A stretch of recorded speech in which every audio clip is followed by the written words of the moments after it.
Okay guys, let's get started. Today we will talk about tipping points and threshold models. Tipping points and threshold models. But before I get into that, let me mention a few things, about the assignment. You all got it. It's on Blackboard. Let me remind you, it is due on the 8th of March. You can submit late, but then you will receive fewer points, right? So late submissions are possible, but this results in the loss of points. A few things that came up that I just want to share with everybody here. The assignment, when you look at it, it has actually 3 sub-assignments, so I want you to complete all 3 sub-assignments. There is no choice, right? So you just do everything that is in this document, and you answer or you deal with all of the assignments that are in there. Okay, the next one, prepare one document, right? The whole thing being saved in one document. I don't know, Word, PDF, whatever you use.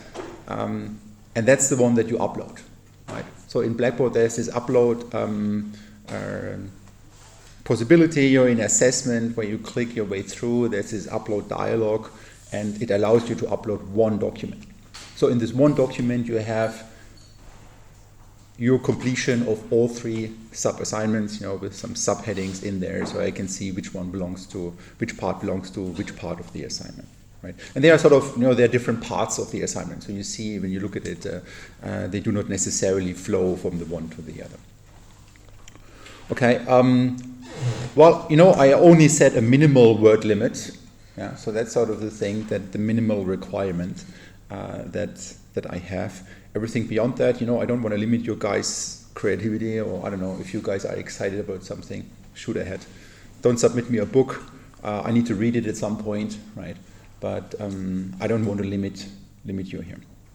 And obviously, more work is being rewarded more.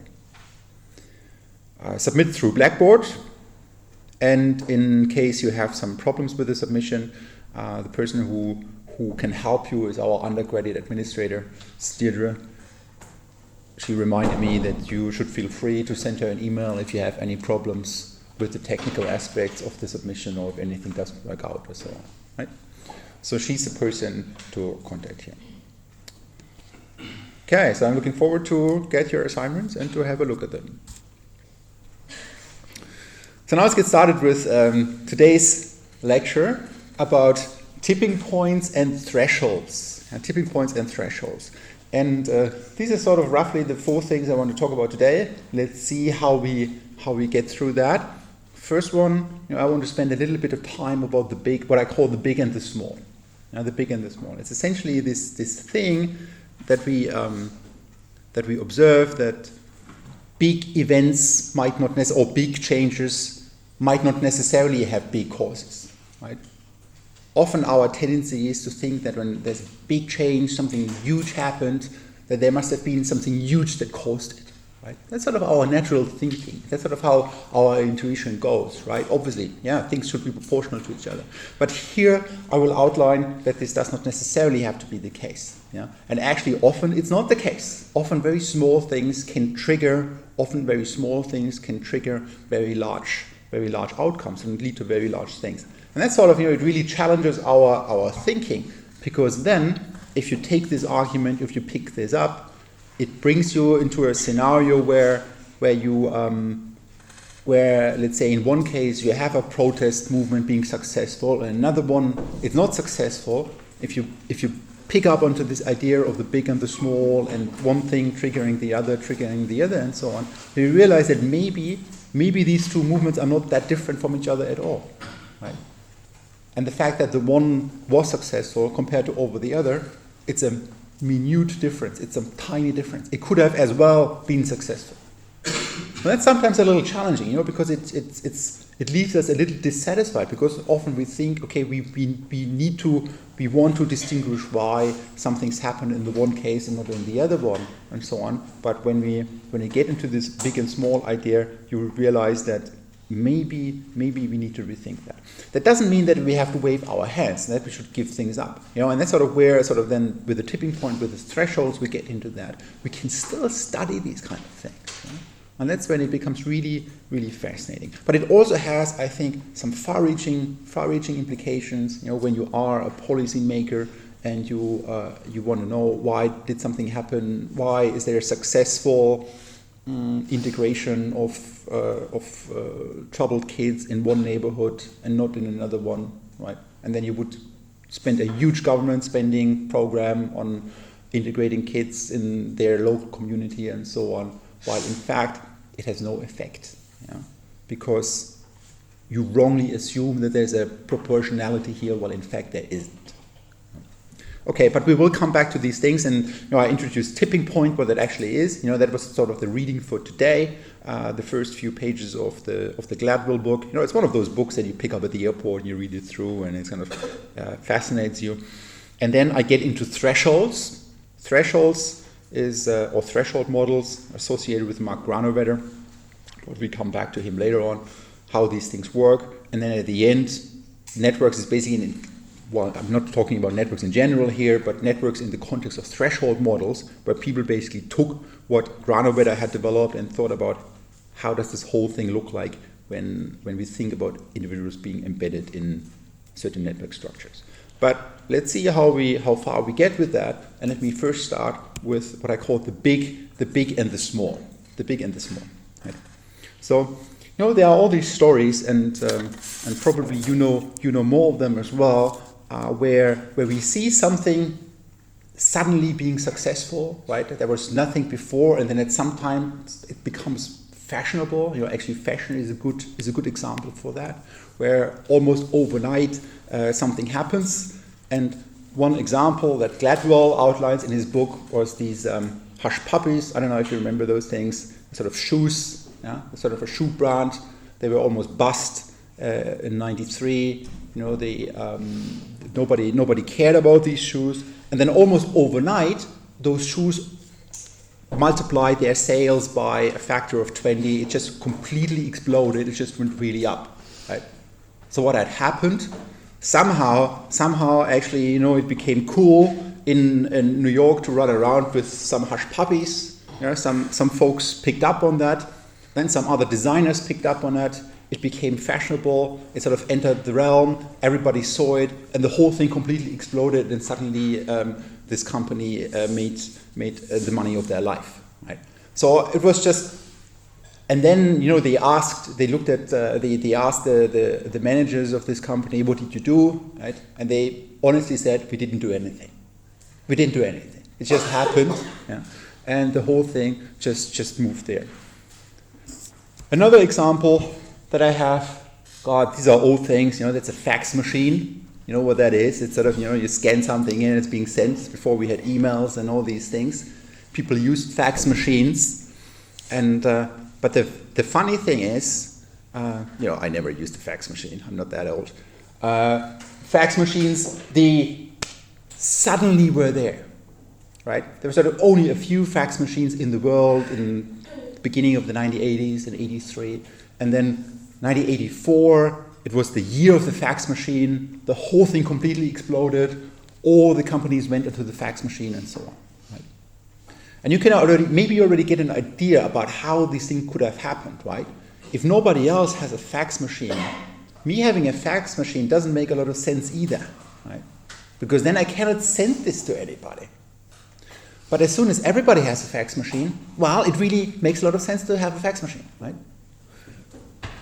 Or think about it, I don't know, when all your friends are suddenly on WhatsApp, it makes a lot of sense to go on WhatsApp, right? Because, I don't know, you need to communicate with them somehow. Or, I don't know, you go on Snapchat. Yeah. Suddenly, some people have used Snapchat, and then you see it's not a gradual thing. It's not a gradual thing that people sort of now move into, I don't know, adopting WhatsApp or Snapchat or whatever things that they use. These things almost always flip. That just really goes boom.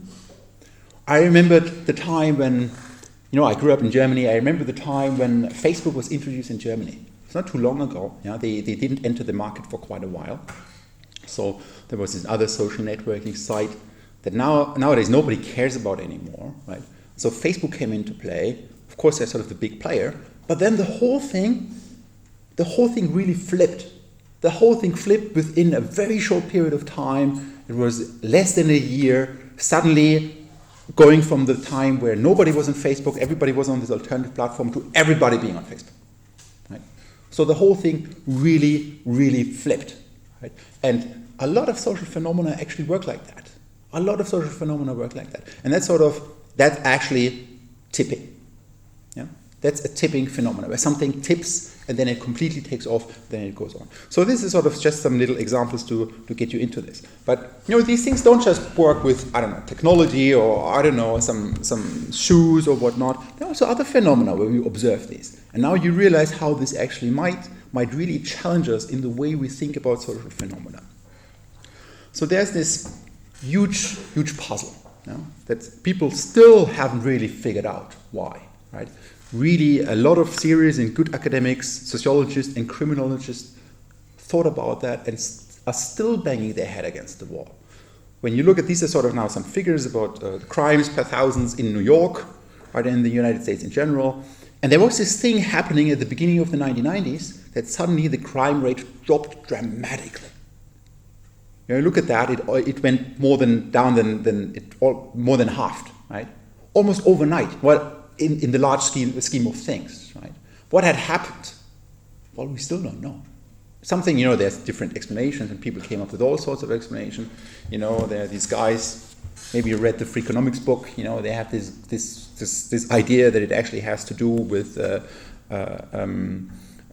introduction of birth control in the 70s and so on. This is sort of an effect over there. But there are all sorts of other explanations, and I think equally helpful, and we will talk more about that next week, is when we think about these things in terms of influence, that people are sort of affected by the people around them, and then things can flip, either being something extremely successful or something being suddenly extremely unpopular.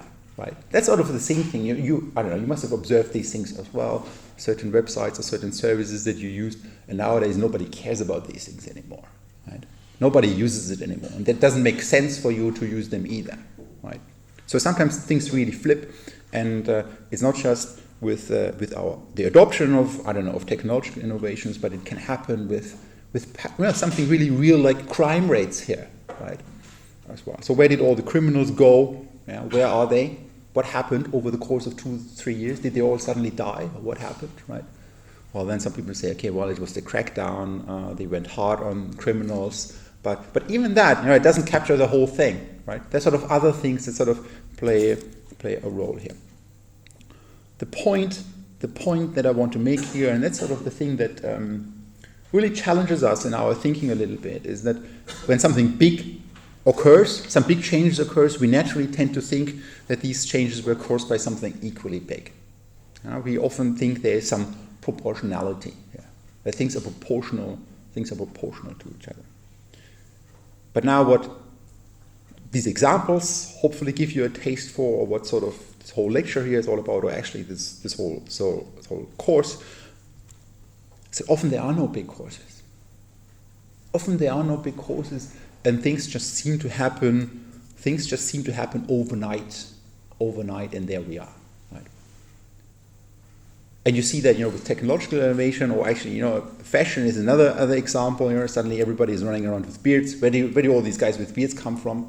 I had this facial hair for the last 15 years. I'm a little old school here, but there's sort of these examples where things suddenly pop up, and there they are. And another field where you observe this a lot, I was thinking about, okay, where can we spot these kind of phenomena, where suddenly something just really takes off, and there we are. Maybe you remember this thing here, so let me play this. It's one of those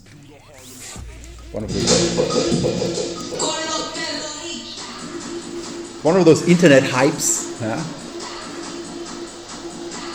You remember the Harlem Shake, don't you?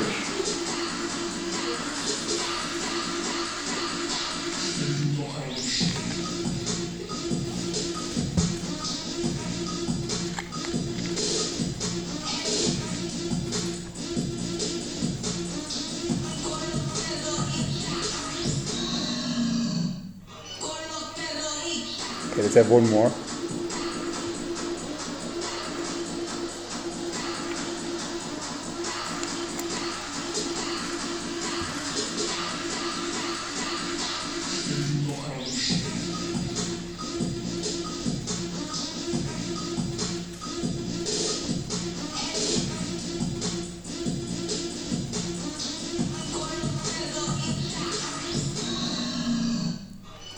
Okay, let's have one more.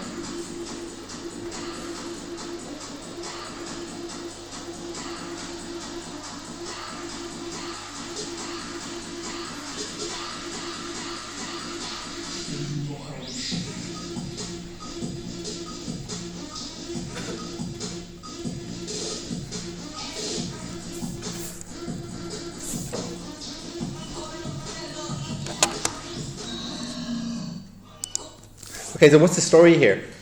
These things popped up, these are sort of, people started doing this all over the world, at workplaces, and suddenly it just completely spiked and everybody jumped on this, and you saw production of these videos like hell, right? So how did that happen, that something weird, like people just jumping around, and at some point everybody seems to be doing it, right?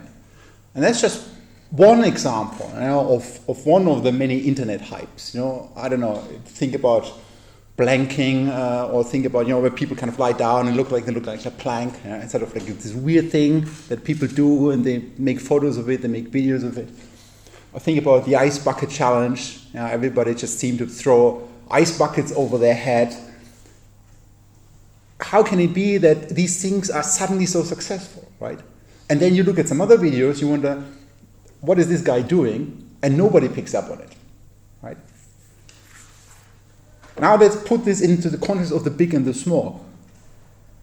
If you buy into what I just said about some things having large effects and small effects not necessarily being related to large and small causes, some weird little internet trend could be, somebody producing a video on YouTube, and there might be nothing or not much different from the two, but the one sort of becomes something like the Harlem Shake, while another one just becomes a weird movie where you wonder, what the hell are those guys doing, and nobody cares, and you just think, okay, let's do something else.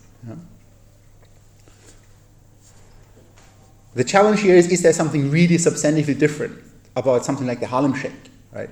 Or about some other internet trends that we observe? Is there something different from the things that don't become an internet trend, or that are not successful? And you see how this can be really unnerving to some degree, because if they are not, where does this lead us when we are marketers? When we want to understand why things are successful and others are not. And now you see how this fits into the stuff that we already talked about before. When we talked about success breeds success and so on, right? That sometimes it's incredibly hard. It's incredibly hard to predict if something is going to be successful and why, because these things they can tip, they can flip, or they cannot flip, right? And if they're not flip, they just end up there, and it's just a desperate attempt, and it just looks sad. But when they tip, it becomes really cool, and everybody jumps on it. So that's sort of a thing which is sort of a different kind of thinking than from what we are often used to in sociology. And most of my colleagues, most sociologists think in linear terms. What I'm suggesting here, maybe we should leave that. Maybe we should think in a less linear term. Maybe we should think in terms of things changing suddenly, abruptly, due to the internal dynamics that play a role here, right? And we actually call this, when something changes from one regime to another very quickly, abruptly, we call that a phase transition. That's sort of a term that physicists use. One phase transition, you all know it. There's water, it's liquid, you cool it down, and then at some point it suddenly starts freezing. And it's not something that goes slowly, it goes bang. Right? So the temperature drops, and actually there are these cool little videos about super cooled water, which is this thing you can do at home as well. When you have a water, actually it needs to be very pure water without any particles in it or so. When you cool it down and you just take it out just before it freezes in your freezer, you have it, it's really cold, you hit it on the desk, bang! It's kind of this cool effect where it sort of starts, you actually see the whole thing changing and freezing. The reason is that the ice crystals is sort of, if there's one ice crystal, it leads to another ice crystal forming, leads to another ice crystal, and so on, right? They sort of build on each other.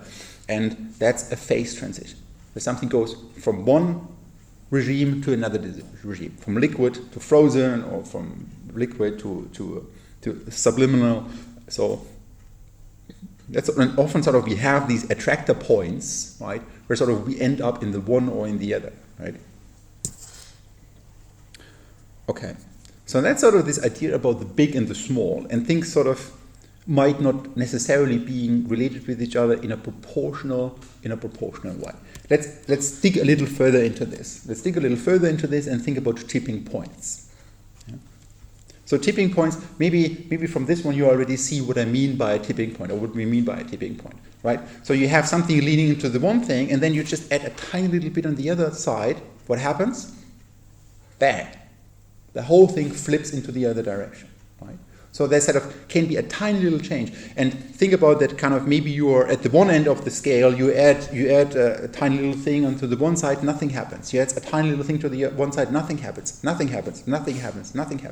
then you add a tiny little thing, and then bang. Then the whole thing goes into the other direction. So that's sort of what we mean by a tipping point. Essentially, it is this idea that things, sometimes they just take off. You know, they just stand, and then bang, they take off. And I have some examples about that. You know, as I mentioned, people often have problems to understand these things, or to conceptualize how things can change very quickly for almost no apparent reason. Right? Why? Because we often use this idea of proportionality in our everyday life, in our thinking. That's sort of just how we evolve to think along these terms. So it's sort of a hard thing to grasp, to understand. Some people are better in that. You know, in the natural sciences, they're very good in that because they deal with nonlinear systems all the time. In the social sciences, we're really just at the beginning. We're really just at the beginning to think in these kind of terms. You know, that kind of also goes into the whole field. You know, sometimes it's also called the analytical turn, the analytical turn in the social sciences, or the complexity turn, where we leave the cozy area of linear thinking. Okay, so we had this reading for today, the tipping point. You know, it's one of those interesting reads. You just read through it. You know, it's Gladwell. He's sort of this hobby sociologist. He's a journalist, actually, Malcolm Gladwell. He picks on a lot of interesting sociological things that are all pretty much relevant for analytical sociology, and you know, he writes nicely, so it's a highly recommended read. You know, it's kind of one of those fun reads that really captivates you and fascinates you about the things that we do, or how we look at the social world.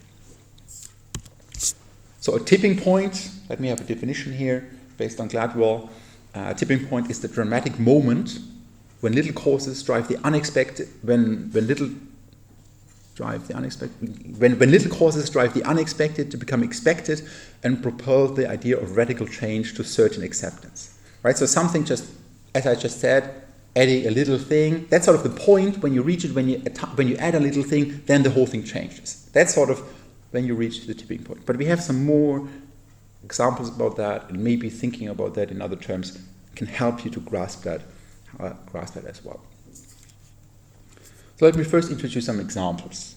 Or, you know, this whole notion of the tipping point, it first became popular, or people realized that there's something happening here in the 1970s, where people remember, you know, the states were highly segregated for the longest time, whereas actually they still are very segregated. You know, we'll talk about that next week and after the break, how these things can still be the case, although actually people are extremely tolerant.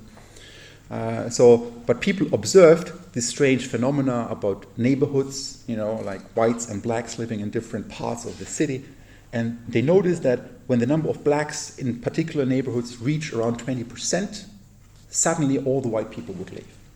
It was like a magic number, and once this number was reached, suddenly all the whites went away. What happened? Before there was not much change, afterwards there was not much change, but in between then suddenly it caused people to really go away, right? And actually, you know, the solution to that, or the way we can think about that, how it actually happened, think about it, one person leaving, which that's changing the situation for another person, then this person leaves, and so on, and then sort of people's environments changes very radically, very quickly. So, but that's sort of the first part where people came across this idea, or where they noticed, hang on, there's not just a linear relationship here, right? In terms of, I don't know, black people coming into neighborhoods and then white people leaving, right? No, it's sort of a weird relationship where it's sort of flat and then bang. And then there's one point where it suddenly really changes. Then afterwards, it doesn't change that much anymore. Other example, a guy, Jonathan Crane, he studied the effects of role models in a community. Looked at, they are sort of from respectable people, they have high status jobs, they made it in life. And then he looked at, okay, how do kids react to that? They need to have role models in their life. And he looked at two different things. He first looked at dropout rates in high schools, and later on he looked at teenage pregnancies. So he looked at different neighborhoods, right? And he looked at how many people are there of high status, right? And then he related that to the dropout rates in high schools. So what he found was that there was almost no change in the dropout rates of those kids out of high school. When the number of high status workers, those role models, when those role models were 40% in the population or down to 5%. There was no change. It didn't really matter. If there were lots of role models or just a few, or I don't know, up to 5%, didn't really matter for sort of how the youth or the adolescents sort of dealt with role models and sort of what the effects were for that. But then, around 5%, there was this shift. There was this thing, so when the number of high status workers dropped, just slightly more, before it had dropped from 40 to 5%, nothing really happened. But then when it dropped here a little further, from 5.5 to 3.5, the number of dropout rates, high school dropout rates, almost doubled. Yeah. So having some role models, having a lot of role models didn't matter compared to having some role models, but then there's sort of a small little difference from having, instead of 5% role models, having 3.5% role models, then suddenly, bang, the dropouts rate skyrocketed. They were really high up. So that's sort of one of the things where something tipped. Yeah? Something tipped where before there were enough role models for the whole thing to succeed, to keep it in balance, right? And afterwards, there were sort of not enough role models, and then it just went completely into the other direction. The other example that Jonathan Crane has in this paper published in the AJS, American Journal of Sociology, he looked at teenage pregnancies. Yeah? Same story, so he looked at the role models, like people who made it in life, they have good jobs or whatnot, right? And he looked at different neighborhoods, and he looked at the teenage pregnancy rates. Same story, as people sort of dropped the role models from 40 to 5%. It's a huge drop, right? I don't know, do we have 40% people in high status jobs or 5%? It didn't make a difference at all in terms of what is the effect of having these role models, in this case here for teenage pregnancies. But then again, there was sort of this magic number there somewhere, that when the percentage of high status work dropped even further, bang, teenage pregnancies almost doubled as well. It just went up. How can these things happen? How can there be sort of this magic number? And that's actually this magic number. This would be what we call the tipping point. The tipping point where something goes from the one to the other, right? And then it doesn't really matter where we are on the one side or the other. We would always lead, we call it attractor points, where sort of we move into the one or the other regime, right? And in between we have the phase transition, which goes quickly from the one to the other. How can these things happen? How can these things happen? Well, I think something that helps, and hopefully I convinced you by now at this time of the semester, we talked about social influence a lot, and self-fulfilling prophecies, Matthew effects, these kind of things. And you notice influence is sort of a really key element here, right? Influence is the key element. And after all, we are in a society, right? And I don't know, that's what I'm preaching to everybody. Guys, society is all around us. How can we treat individuals as independent from each other? How can we do sociology where we think that what you do doesn't impact what I do, and what you do doesn't impact the people around you, and so on? How can that be sociology? That's sort of some weird thing. Yeah? That's really just some weird thing where we look at individuals and maybe we aggregate them into social categories. But in my view, it misses the whole point of sociology. That sort of there's a fundamentally different story because of social influence. because people are embedded in social context, which matters for what they do. So I think one analogy that can help here right now to understand this tipping point idea, think about the contagion or the diffusion of diseases. Yeah? Think about how a virus spreads. Yeah? A virus, the flu virus, the Ebola virus, all sorts of viruses, they spread from one thing to another. And actually, we found that a lot of social phenomena seem to follow the patterns of epidemics. Suddenly, the Harlem Shake takes off and everybody produces a video about it, right? There's no physical virus spreading here, but it can still help to think along these lines that ideas, products, messages, or behaviors can spread like viruses. Right? Or we had the yawning thingy, I made you yawn. There's no physical thing that is being transmitted. But often, we are social beings, we are influenced by our environment, we act within the context that we are in, we use that as information, rational imitation or whatnot, all sorts of things. We use that to behave in a certain way. So often, social phenomena or behaviors related to social phenomena can spread like viruses. Okay, let's buy into this argument for a moment. Then it becomes clear what the tipping point is. So, the tipping point is reached in this scenario when the number of new infections in a given time is exactly the same as the number of people who recover. Right? Think about what happens. There's a virus here. Let's say we introduce the flu into this lecture theater, yeah? And then some people at a certain time they recover, they become healthy again, but at the same time some people get infected by it. Right? And that's it's a fascinating field of study anyway, in epidemiology, how disease dynamics look like. And there people do a lot of fancy and very interesting dynamic modeling here to get a hold of these kind of things. But think about this. Okay, some people recover and some people get newly infected. Okay. When there are slightly more people who get infected than people who recover, what will happen? Well, at every point in time, there will be one person more infected than person who recovers. So it increases, and then this one person who's there's higher chances that even more people get infected by it. And again, there's slightly less people that recover from it.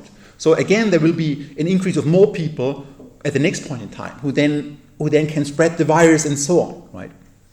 So as soon as there's slightly more people, it doesn't have to be much, it just seems to be a tiny little fraction of people who get infected, more people who get infected than people who recover at the same point of time, the whole thing will go bazook. It will be an epidemic. It would be a global epidemic that just goes wild if you don't do anything against it. And this will happen very quickly. There will be a phase transition because of this thing. I'll have a graph about this later on, where one person then infects two people, and these two people infect another two people, these two people infect another two people, and so on. And then in a very few steps, you get everybody infected. So this is the idea of exponential growth. That's something else that we have very difficulties to grasp. I came across something the other day which might illustrate that. Take a piece of paper and fold it. Let me do this. I fold this now, middle of the half, right? Like this. Yeah. Now let me do this again. Second time. Okay. Now the third time. Okay. Now let's imagine what would happen if I would do this 52 times. How big would this thing be? I don't know. Would it be up to here or up to the lecture, up there, or I don't know, maybe even higher, maybe to the top of this building? Well, if I would do this 52 times with this piece of paper, it would be more than the distance from the Earth to the Sun. That's exponential growth. That's something that we can't understand. When things double, and they double again, and they double again, and they double again, bang! Things go very quickly, and very quickly becomes a lot. Right? So at the beginning, I started off with a tiny little piece of paper, folded it, right, here we are. But if we would just continue doing that, well, I can't do that 52 times, obviously, because it would go all the way to the sun. That's crazy. But here you get the idea that when there's just slightly more people who get infected than people who recover, an epidemic will spread. At the same time, now let's think about it in the other way around. there are slightly less people who get infected than people who recover every day. Just I don't know, you get 100 people, and those 100 people infect 99 people, or infect another 10 people, and 9 people infect another 10 people, and 11 people recover every day. Very quickly, in the same way as this one happens, now the dynamic goes into the other direction, and the epidemic will die out. Right? So we are at this point in the middle, where if we go slightly above, we go all the way to the other direction because of these reinforcing things. Remember, we're talking about this reinforcement all the time, about norms. That's something that we had last time, how norms get reinforced and so on. When you have dynamics like that in place, just a tiny step into the one direction can lead with enforcement to a completely different state than when you would go slightly into the other direction, and then you have enforcement into the other side and something dies off, right? Okay, so here we are, that's sort of this idea of exponential growth that we have, like one person kind of influencing 3 other ones, and these 3 other ones, each one of them influencing 3 other ones, and so on and so forth. And then it quickly moves into the other direction, while if, let's say, there would be slightly smaller number, then you wouldn't end up in a scenario where everybody ends up like that, right? And the key here thing is, it doesn't really matter. It doesn't really matter if one person infects 3 person, 2 person, 5 person, or 1.5, or 1.2 person. It doesn't really matter. Very quickly, because this thing happens with only a few steps, very quickly everybody will be infected by it anyway. But if it goes from 1.1 to 1 or to 0.9, people who get infected by one person, bang, nothing happens, right? So that's difficult to grasp sometimes, because we think that because of the exponential growth that comes into play here, and then the actual number of steps, if it's, I don't know, if it's 50 steps or 60 steps, who cares? It's sort of the same thing, I don't know. But the key element here is, are we above or below this tipping point? So it's social influence, social contagion. Due to that, small causes can have very large effects. In fact, cause and effect are not proportional anymore. And we often think that the large effects are caused by something large, but as soon as social influence comes into play or plays a role, this does not have to be the case anymore. Okay, so that's sort of the idea of a tipping point, which, when you think about it, you observe it in all sorts of arenas of life. Not to say that everything is driven by that, right? But as soon as certain requirements are fulfilled, as soon as there is social influence playing a role, and for many things there is social influence playing a role, where people get influenced by others around them, we need to think about these tipping points.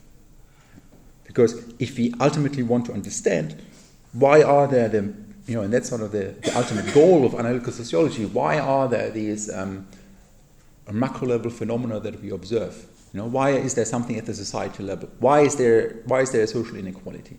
Why is there segregation or something like that, right? These are sort of the outcomes. Then we need to think about, is there maybe a tipping point here that caused, that led to us finding this regime, or this, water being frozen or being liquid and so on. Right? So that's sort of something to think about. Okay, let me move on. So after the big and the small and the tipping points, now let me move on to thresholds and threshold models in particular. It's basically the same idea, but you will see again sort of how thresholds can challenge the way we think about why certain things come about. And threshold models are associated with this guy, Mark Grund. He's sort of a sociologist, and if one sociologist is going to win the next Nobel Prize, it's going to be him. So he's in the race. Nowadays the Nobel Prize is actually open for social scientists as well. So far there's only one social scientist who won it, Herbert Simon, unless you count Thomas Schelling as one as well. He's more an economist, but he's very relevant for the kind of things that we do as well. But Mark Grund, he just laid this groundwork. He had this one paper in AJS he had many papers in AJS, but the one relevant for us right now is called Threshold Models of Collective Behavior. Finally, it's not even his most cited piece of work. His most cited piece of work is the strength of weak ties, or the embeddedness of social action, in a way. But in this threshold model of collective behavior, he, back in the 70s, that was old school, but it sort of really very to the point of what the stuff that we are talking about here today. And it's a fascinating read. I read it the other day again, and I reread these things once in a while, and it just really, really kept my brain busy and stimulated me in ways that not many other papers do. It's a technical read. It's kind of there's some math involved and stuff and so on. But the general idea of it, and that's what I'm outlining here, is actually very simple. Okay, so the one field where these threshold models come into play, and we'll talk about what thresholds are, is collective behavior. Collective behavior, a mob of people rioting, and so on. So that's sort of where these things matter, and we can often think about, we can conceptualize behaviors. Let's now do this to simplify it a little bit in a binary fashion, right? You guys decide to attend the lecture this morning, or you don't. Right? Or you guys have lunch with your friends, or you don't. So these are sort of binary decisions, right? We can extend these threshold models to non-binary decisions, but actually it might not be that useful. Now let's start with the binary decision, either the one or the other, right? And the example that Grund has is people go on a riot, they protest against the water charges and riot, or they don't. Right? So that's sort of now the idea, and then we look at the end of the day how many people go on this riot here, right? How big does the riot get? Then a threshold captures this idea that individuals' behavior depends on the number of other individuals already engaging in that behavior. Yeah? So you do something depending on how many other people already do it. And this number, that's your threshold. Yeah? Where can we find this? Well, think about rumors, gossip. Right, some people hear something from one person and they keep telling it to somebody else. So that means their threshold is actually very low. As soon as they hear a gossip or rumor, they spread it. While other people, they need to hear it from, at least 5 or 10 other people for them to believe in it, that it's actually true, and then go on or be confident in it and then spread it. So that's sort of people differ, and that's sort of the contribution that Grund had here. He said that not only are there these thresholds, but people differ in these thresholds. Rumor spreading, going on a strike. Right? When you go on a strike, you are a worker. It really matters how many other people go on the strike. If it's just only you and nobody, one other dude, you just look desperate. And on the top of that, then while if there are thousands of you, you have a lot of power, and then your individual situation has changed as well. Right? It's not just that you have the same costs and benefits from it, but they differ. They differ depending on how many people already do something. Well, the one example that I think makes a lot of sense in the Irish context is educational choices. I looked at the statistics. It's one of those numbers that Ireland is very proud of, and I think rightly so. In Ireland, I think it's almost 60% of the people in a cohort get a university degree. It's the highest number in Europe, one of the highest in the world. Almost everybody goes to university in Ireland. What does it mean?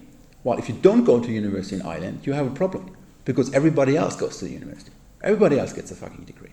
So then you apply for a job, and then 60% of the other people who apply for this have a university degree. So how do you look like when you don't have a university degree? Right? While in another scenario, when only 10 or 20% of the people get a university degree, not having a university degree is less costly than in the scenario when everybody has one. You see what I mean? Sort of how certain behaviors and certain choices, a choice that you make to go to university, learn something about the world, depends on the choice that other people do. That's sort of this idea of a threshold. And Grund, he outlines this in the case of a riot. So let me walk you through that in the last few minutes about how riots work and how they look like and what are the dynamics involved here. So in the case of a riot, a threshold is the number of other people that have to riot for somebody to join the riot.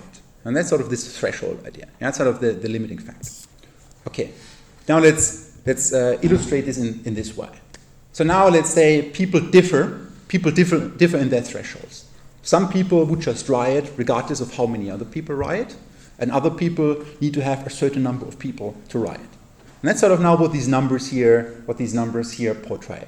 That's sort of essentially, the threshold, and that's sort of a distribution. And here I have sort of people, and the first guy requires 0 other people to riot for him to riot, while the second one requires 1 other person to riot for him to riot, and the third person requires, this guy here would riot if at least 2 other people riot. You see, this is now a very highly artificial setup in a way, how these things are being distributed. But it helps us to understand the dynamics here and what are implications of these kind of things. So let's say we start, there's nobody rioting at the beginning, but all of us, we have sort of an idea about when would we go on and when would we join the movement against water charges, for example. Okay, we have 0 rioters at the beginning. Now let's look at this. So now the first one gets activated because the first one just riots anyway, right? He doesn't require anybody else to require. His sort of threshold is 0, right? So this guy just riots. There we are. Now we have 1 riot. What happens now? Well, now the second guy realizes, hang on, there's already 1 guy rioting. My threshold is being reached, so now I'm rioting. The guy gets activated. What happens? Now we have 2 rioters. What happens now? Now the third guy gets activated. Hang on, now there are 2 people. Now I actually am ready with that. And you see how this sort of unfolds, and very quickly it goes through, everybody goes on the riot. Yeah? Now let's look at this scenario. Here now the threshold distribution looks almost exactly the same. For 99 people, the threshold is exactly the same as in the scenario above, right? But now we have this one dude. Here now we have 2 guys who have a threshold of 3. Now what happens? Well, at the beginning, our initial guy, he just goes rioting, he just loves it. There we go, 1 rioter. Then the next one gets activated and riots, and that's it. Then it dies off. It doesn't take off. Is there a big difference between the 2 scenarios? No, there's just one tiny person sort of now having a different threshold than in the scenarios before. Now you could see, maybe it would have been interrupted further down the road, right? We could have had vastly different results in terms of the collective outcome because of tiny changes in people's thresholds, right? Or in the distribution of the thresholds. So tiny differences in the threshold distribution can lead to huge differences in the collective outcome. If you want to read more about that, I can highly recommend Granovetter's paper. It's a little fancy sometimes to think about, something to chew a little, yeah, about how he solves and how he shows us, because we can actually study these things where we end up in which sort of what are the expected number of people that would riot. There's some more fancy things about these things, but I hope you got the story. The point here really is, and that's something that Granovetter makes in the paper. I just demonstrated it to you, but he has another example about how tiny differences in the threshold distributions can have huge implications. So these are sort of now, remember sort of these distributions and how these thresholds are distributed over the population. And look at these 2 distributions. They look almost exactly the same. Yeah, they look almost exactly the same, the one line with the other one. But what Granovetter shows is that actually in the one scenario we would have that many people rioting, while in the other scenario we would have that many people rioting. So this is a huge shift in between, and there's no obvious sociological way to explain why a slight perturbation in these threshold distributions should have this striking and discontinuing qualitative effect. Doesn't mean we cannot study it. So, and that's sort of this field of study, where Granovetter outlines some ideas, but it really challenges the way we think, and people then kind of took up this idea that Granovetter had and introduced it with networks, but I'm not going to talk about that. But here the idea is that, okay, people don't just influenced by everybody around them, but people live within network contexts, right? And then maybe they get activated in their thresholds by the people around them, and then the idea, and that's sort of what people showed, that then the network structure matters greatly. So depending on how the network looks like, which kind of forms does it have, we end up in the one or in the other. Anyway, this is fascinating stuff. Next week there's a very short paper for next week to read. It's on broken windows, where we actually see about how small little changes can lead to disobedience and to crime very quickly. Okay, thank you guys.